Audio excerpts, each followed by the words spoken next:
What's up, bro? It's your boy, Mike Muse. Welcome to another episode of the Mike Muse Show. I am so excited to be in conversation with my next guest. As you guys know, I'm a big fan of interviewing directors and a bunch of other people, but I love musicians and artists. That is my first love. That is my heart. The music is my muse to my work. I've done TED Talks on it, as you know. When I get a chance to interview, I never tell my guests these things, but when I get a chance to interview people I'm a fan of for like years, I like geek out on the inside, but I cannot help but smile and geek out and admit to Monica that I am a huge fan. And Monica, I'm trying to keep this interview professional. Don't worry, we're gonna stick to the script of VH1's Infamy, which you're here to promote. But I had to say that to you, Monica. What's happening?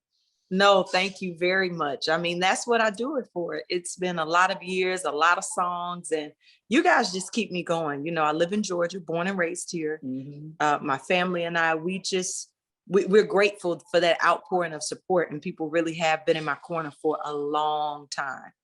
Mike, I got you, homie. Just knowing I've been getting into the vibe of like I'm listening to you on my playlist the last 24 hours, just getting in the vibe and the spirit of it, man. So I rock with you. Yeah, you're great. You're great, man. And so beautiful. I have to tell you that I was been crushing on you for years. This isn't trying to holler, just letting you know that you are beautiful and the whole nine. Thank you. 40 years old now, 3 children. One of them's driving. Monica, listen, you look all of 28. That's all I want to say. Wait, yeah. Did he just get his license? That's crazy. Happy birthday to that young man. That is happy birthday to him. Well, listen, I want to start with a question that you're not even ready for. I know you're going to talk about it for me, so VH1, relax. I'm going to get to it. Don't worry. Okay. I am such a fan of your backyard. Talk to me about that pool game you got, Monica. Yo, you hit me with that pool the other day, and I'm like, wait. Does she have a waterfall and a fountain within the pool, within the whirlpool, sauna, jacuzzi? Like, I have so many questions for you. Like, can you get into the section of the pool where the fountain shoots up water at? I mean, all the questions, Monica, just all the questions. So just talk to me about your pool game. Your pool game is a flex. And just so you know where it's coming from, I got a new apartment here in New York City, and I had an interior decorator and architect, and so I redesigned. So design is just in me now. That's one of the things that happened in the pandemic. Now that's what happened. When you start designing or you do something, it really does turn you into, like, literally, I will watch the shows now. The renovations. Once you do it, it does change it. Listen, first off, God is amazing, because I was in a hotel for almost 10 months. After I got divorced, we were briefly in a rental, and some things went down over there. I said, nah. So we went to a really nice hotel, and we stayed there for a while I looked for a home that was really good for not just myself, my parents, my 3 children. All of us are together. And once the pandemic hit, we understood how important it was for us to be together and for us to be able to, you're stuck inside, but who you're stuck inside with determines how well it goes while you're stuck. So I'm inside with people that I love, that I know love me. But when it comes to the outside, we wanted space. I have 2 musicians. My daughter is 7, and she is very much a gymnast, but she's also into music and acting. Then my 16-year-old, full-fledged rapper, but what I love most about him, I used to play him Quincy Jones records when he was young. He plays instruments by ear, piano, drums. He creates his own beats. And then I have my middle son that wants nothing to do with it and is a full-blown outdoors athlete, fish catching, whatever you want to call it. So we moved somewhere everyone could be satisfied, and you get back there and you are really in your own world. You don't have to subject yourself to anybody else. And what I realized is I need peace and solace where I live. That's important. That's first. Because how do we do this type of job if we don't have that? So the backyard was really the area, that sometimes you just go sit, just listening to the water, not even getting in it, or walking around, or I like riding the 4-wheeler with my son. Whatever you want to do, can do it here. So this house really has been a blessing, because that's a big transition from a 2-bedroom, and all of us in it, And we were bonding and having a good time and ordering, room service and making the best of it. But in all truth, you want your space. You want them to be able to grow up. You want them to be able to experience yardage and all that good stuff. Yeah. So they got it now. The boy, do they. Audience, I promise you, please go to Monica's Instagram ASAP. After you watch VH1's Infamy, of course. But please go to her Instagram ASAP. Get into this pool. The sound is so soothing. I'm like, is that real sound she has, or is that nature? Monica, I have all the questions for you that's not related to anything you're on here to talk about, but it's to the point. So for me, outdoor space, when I moved for the outdoor space. And I told my interior designer to design the outdoor space first.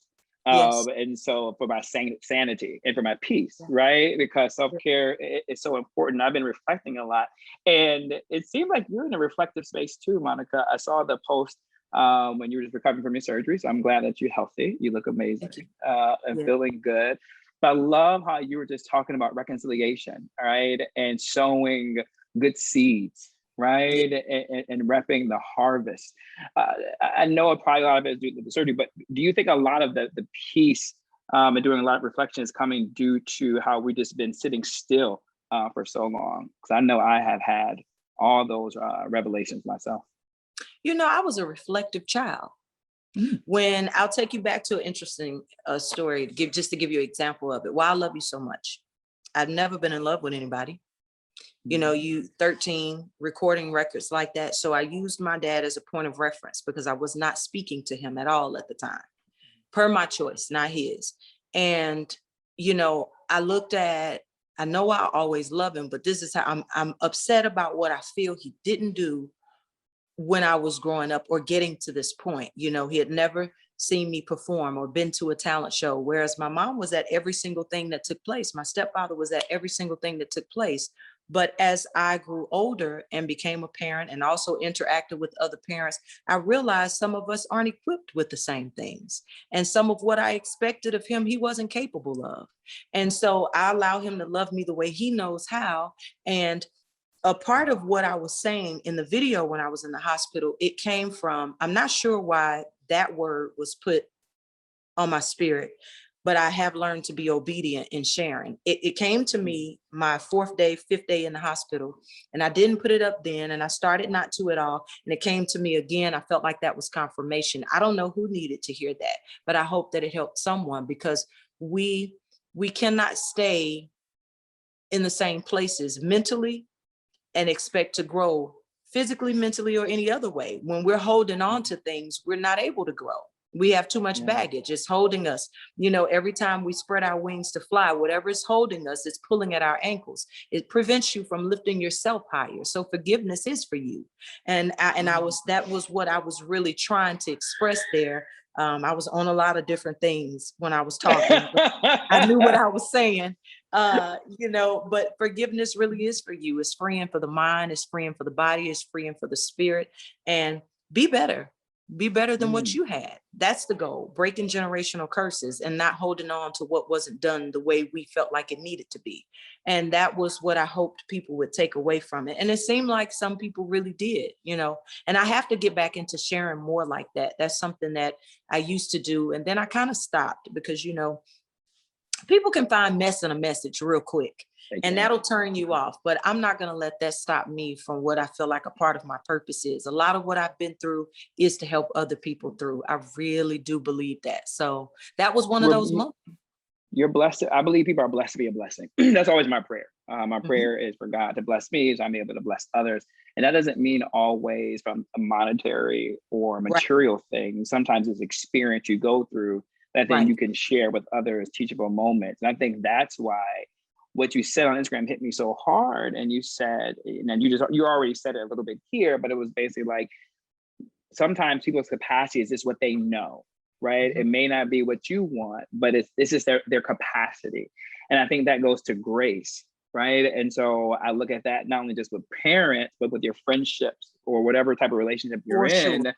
It's just sometimes you have to meet people where they are, and you can't expect them to be who you are, right? I just recognize this is your capacity, right? I just ask you, give me your capacity. Don't give me less than your capacity, right? Just give me your capacity, right? That's all I ask. But that came from me through therapy. My therapist really helped me to understand that. It actually freed me, Monica. That's kind of what you were talking. That's why I'm connecting with it a little bit more. I'm diving in a little bit more with you about it. So I wanted more context for you in terms of what that was.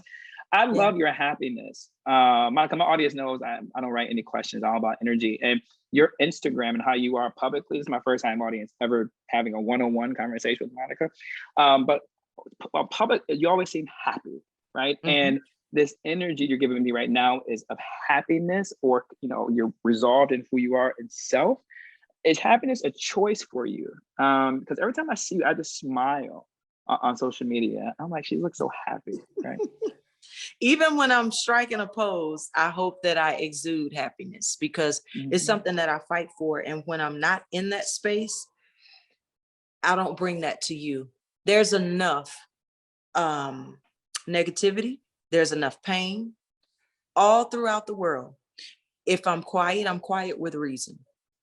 If I'm not saying anything, if I'm not posting anything, it's with reason. Because I feel like when I bring myself to 9.9 million people, when I bring myself to you, I bring my best self, because just as you don't know what I'm going through, I don't know what you're going through. So if you want to speak to spirits and hearts and minds, then you have to do it when yours is whole. So if I have an off moment, I'm not going to hop online during the off moment. Now, I don't mind sharing my pains. When my uncle passed, my uncle was killed last year, I shared exactly how I felt, because I knew there was someone else out there that felt exactly like that as well. And it led me to a lot of people sharing their testimonies about grief and what it takes to overcome grief. And I shared what I did to help me at least adjust to the fact that I won't have him here with me again. I shared some of those things, and I shared what I did on a daily. So if I can share in that way, I definitely do. I have it comes out, Monica.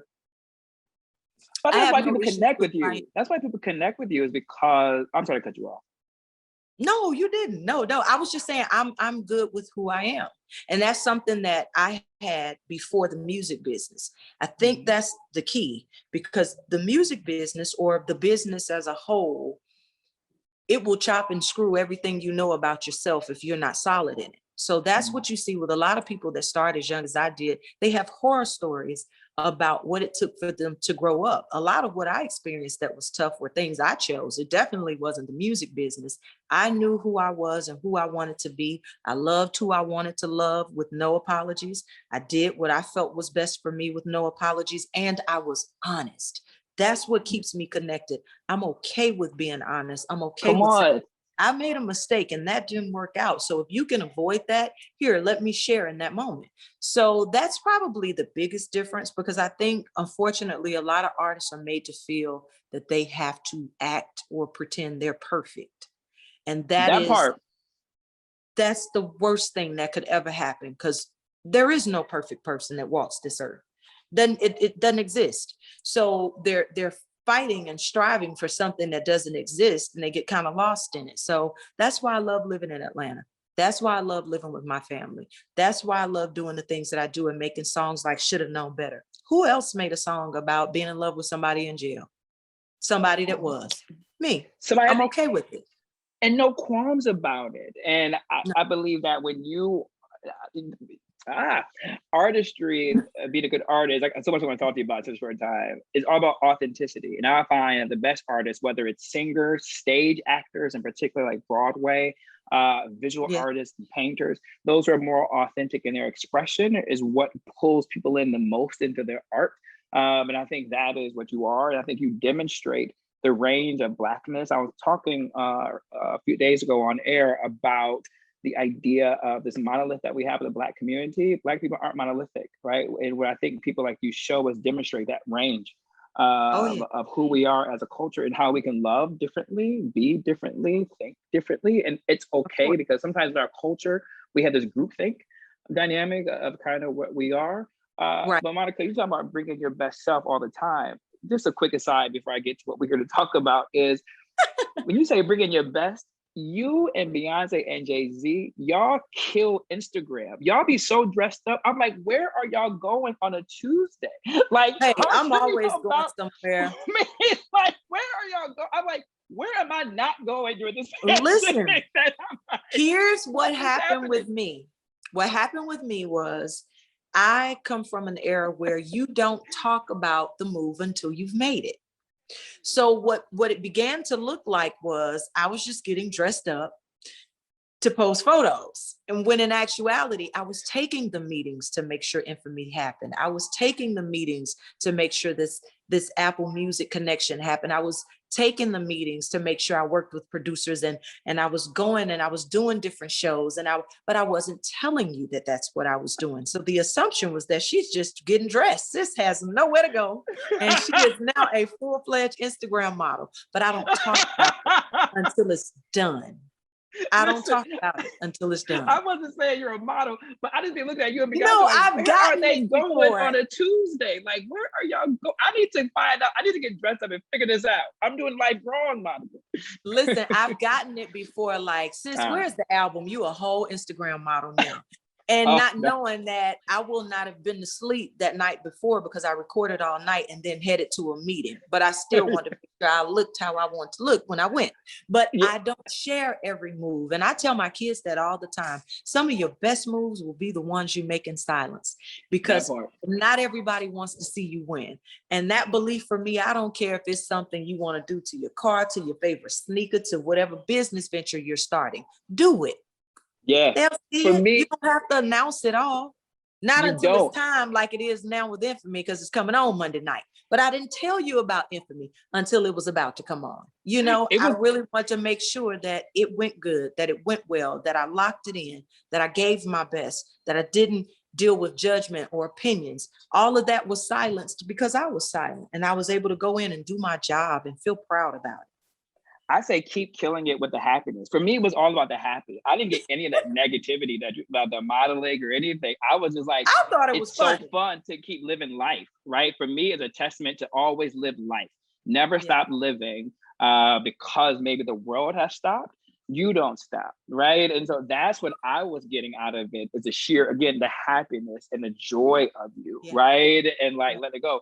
So with the happiness and the joy and all that, how does that, Monica, of happy and joy and killing the game on fashion, start being a host of Infamy, which is so dark and scary and murder and greed and jealousy? Like, how do we go from that Monica to this Monica? Although I'm just saying we have range. I might be shooting myself in the foot, but talk to me, Monica.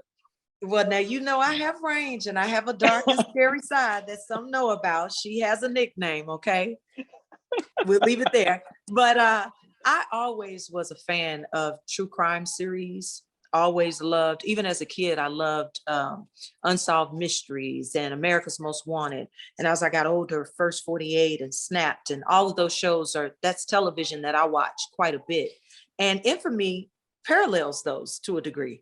And when VH1, who I've had a long-standing relationship with, of course, starting with music and moved into reality and now this, I really was ecstatic when they asked me about it, because I understand it. As they say, I understood the assignment. You want to do it well. You want to give respect to the victims and the families. But Infamy is so special because it highlights those that would possibly be forgotten. You look at a case like Lorenzen Wright, huge NBA star, people in Memphis, so much adoration for him, so much just, they admired him. He meant a lot to them. For him to be murdered and found in a field, not far from his mom's home, it was heartbreaking. But to get into the story and to find out who was responsible was just devastating. And you get a chance to hear all of those facts and the things that led up to it, but then you get a chance to hear from his family. You get a chance to resonate with the fact that he has 6 children he left behind and how senseless this murder was. And so all 8 cases, all 8 episodes highlight some really influential, smart, talented people whose lives were taken far too soon. So I have a question for you, Monica. I haven't seen the show, obviously. Okay. It comes out on June the 7th. Yes. But looking at the trailer, looking at the promotional material, it seems to be people of color. So pin that. I've always been curious. I've had some conversations with people prior to me even knowing about Infamy and have a conversation with you. This has been months, years ago, about like Another 48 Hours and all these other like late at night shows that happen on Friday nights and Saturday nights are always filled with white people. And there's always this conversation about should there be people of color in those storylines? I haven't declared my position on that. But initially my thought process was, I'm actually glad they're showing white people be doing crazy things and being crazy, right? Because of how Black people are always broad strokes in the media. But then someone pushed back on me and it was like, well, it's important that those stories are told just as well, no matter how uncomfortable it may be. I'm just curious, your thoughts on that. Was that a conversation that you and VH1 and the producer and the creators had regarding focusing on solely people of color? You know, for me, my stance on us and our people and how I feel about us and how I love us, it's well known. So VH1 having a long relationship with me, they knew. And producers were women of color, men of color, people that really understood how our communities have suffered so many times and how envy, jealousy, fame creates this target, especially in our communities. You know, you don't see country singers as much being robbed and put through some of the things that our rappers, and some people may say we put ourselves in harm's way. No matter how you look at the story or what your ideal of it is, we tell it from beginning to end so that we can raise awareness about there is a way that you move or have to move once you've become successful. There is a way that you have to be conscientious of what your kids are doing and where they go to school and who becomes their friends. And that's very important, especially for us and our children. And so to me, this raises and heightens that awareness again. And that's what I love about it so much, because you have everything from the person you lay next to, you realize you're sleeping with the enemy, to a person that you've never even met, never done anything to, deciding they want what you have and taking your life instead of just taking what it is they want to take from you. So we definitely didn't keep a very streamlined spectrum of it all. We kept it broad. We went to different cities: Chicago, New Orleans, Memphis, Florida. These things are happening all over. And we made sure you understood that these invisible targets that were placed on these people had a lot to do with greed, had a lot to do with the company that they kept. These are all the things that our grandmothers and stuff would preach to us about being leery of and aware of. This show kind of does that in its own way. And that makes me very proud of what Infamy will be. Monica, I'm actually want to leave it there. And here's the reason why. It goes into the conversation that you and I was just having about being blessed to be a blessing. It goes to how I mentioned that it doesn't mean material things and monetary. Right. Sometimes it's experiences, and it's experiences we go through to teach. And what you just said woke me up. You just said that to move differently when we have money, to show this next generation of how to move carefully. And also too, to show that person that the loved one that you're laying next to could be the enemy. But when we watch those 48-hour specials, we never see it as such. We never see ourselves in that predicament. So then we're not raising awareness, as you said, of what to look for, what to be mindful of. So it's the lessons that this show is actually teaching of us, of what to be aware of, just as we talked about the lessons of being blessed to be a blessing and experiences to share.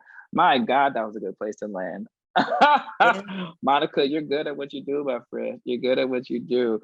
Well, I do it from the heart. If I can't do it from the heart, I don't do it at all, you know? And this show was important to me for that reason. I've been on the opposite side where we lose someone and we don't feel good. We don't feel satisfied. We don't feel we don't even feel justice is served in our loss. So I'm giving a voice to people that feel that way, because I too have once felt that way just last year.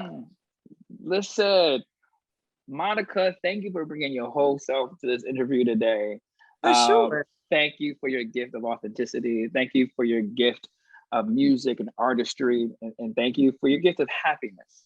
Yeah, keep spreading that happiness and joy that you have. It's always a choice. Everybody out there, keep fighting for yours. I always say this, we understand that some people we love don't know how to love us back. So we love them from afar. Do what you got to do to be happy. Do what you got to do to be whole. It's okay. I have to remind myself.